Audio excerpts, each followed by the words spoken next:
Apple Watch Series 4. Today I'm going to give you my top 10 features. Back in a few seconds.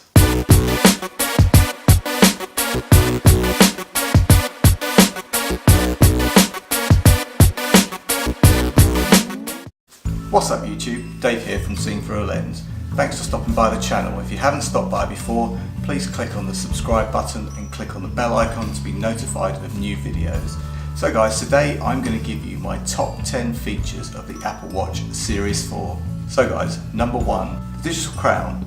That has more parts in it and it has taptic feedback, and it will, when released, give you the opportunity to take a proper ECG in case you have some kind of heart condition, and you can send that information off to your GP so that they can measure, manage and monitor you. That's number 1. Number 2 guys is the ceramic back. This shall help with cellular and Wi-Fi reception as well as better heart rate functionality. Number 3 guys is the ECG. Now although I already mentioned that with the digital crown, the ECG functionality isn't released in the UK yet. I'm not entirely sure if it's released in the US, but it shortly will be. But you will be able to use the digital crown and a contact strip on the back to form a connection which will take a very accurate electrocardiograph. So that's my number 3. Number 4 guys, watch faces. The Apple Watch Series 4 has some new watch faces.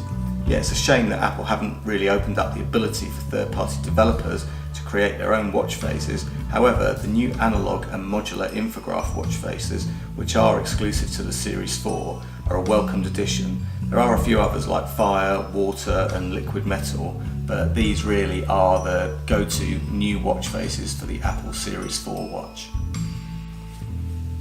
So at number 5 guys, the Apple Watch Series 4 display sizes are now 40mm and 44mm compared to the previous versions which were 30 and 42mm. Along with the edge-to-edge display, this means about a 30% size increase in screen real estate. Although the watch is slightly bigger, it's also thinner. However, when you wear the watch, it's really difficult to notice that there's any difference between the previous versions. The font sizes are also a little bigger, which definitely is a plus from my eyesight. It's also significantly brighter, which makes the watch really usable in bright sunlight. Up at number 6 is Bluetooth. Bluetooth has moved to version 5, and this is the first Apple Watch to support Bluetooth 5. So this means better battery life, better range, and probably increased throughput for data. So that's a good thing. Up at number 7 is the improved accelerometer and gyroscope. Apple statistics state that the Apple Watch Series 4 can now measure up to 2 times more dynamic range and up to 32 G-forces, and do all of that about 8 times faster. I'm sure that will mean something to someone, but it means absolutely nothing to me. But an example of this would be the ability to detect a fall. So whether you slip, trip or fall, the Apple Watch should be able to detect it, and if you haven't responded within 60 seconds, it will be able to alert the emergency services. So, I don't suggest you throw yourself on the floor to try and test this, but I guess somebody at Apple must have. So, for the details folks out there, I was going to say geeks, but the details folks out there, there is the S4 SiP package. So the S4 is the brains behind the new Apple Watch Series 4.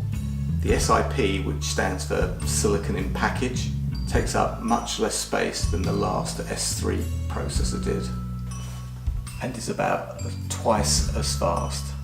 This has made a really marked improvement in how fast applications are launched and just the whole navigation process around the watch. It's tons faster than the previous version. I mean, this really is the first Apple Watch which isn't a drag to use. I mean, before just navigating through the menus and so forth was a real pain and really slow, but now with the new Apple Watch Series 4 it is lightning fast compared to the previous versions. The speaker gets a really nice upgrade also.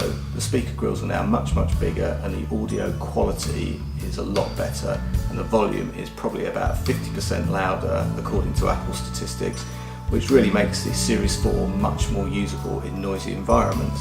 and definitely when listening to music and taking calls, it's really notable, the difference. So not a separate feature, but the microphone has also been moved to the other side of the watch, which also kind of helps with echo and things like that. So, you know, a nice upgrade. And lastly guys, at number 10, although not a real feature, the new stainless steel gold version is really nice. That's the version that I kind of went for. It's not as loud as some of Apple's marketing material suggests, but it's actually quite subtle. It's kind of like a combination of rose gold, brass and copper. And like I said, that's the version I went for, and I don't really like gold, but it kind of works well and goes with most colours. So when you're thinking about different watch bands, etc., you know, actually it's quite a nice colour. So guys, that's my top 10 features of the Apple Watch Series 4. I've also got an unboxing video and a review video, and I'm going to put the link to that in the description box. So head on there and have a look, and let me know what you think in the comments section below. Have you got one of these watches? Are you thinking of buying one? Do you have any other questions that you might want to ask before you actually spend the money? Let me know guys. And don't forget to hit on that subscribe button and click on the bell icon to be notified of new videos as I post them. So I'm Dave with Seeing Through a Lens. Thanks for watching and see you the next time.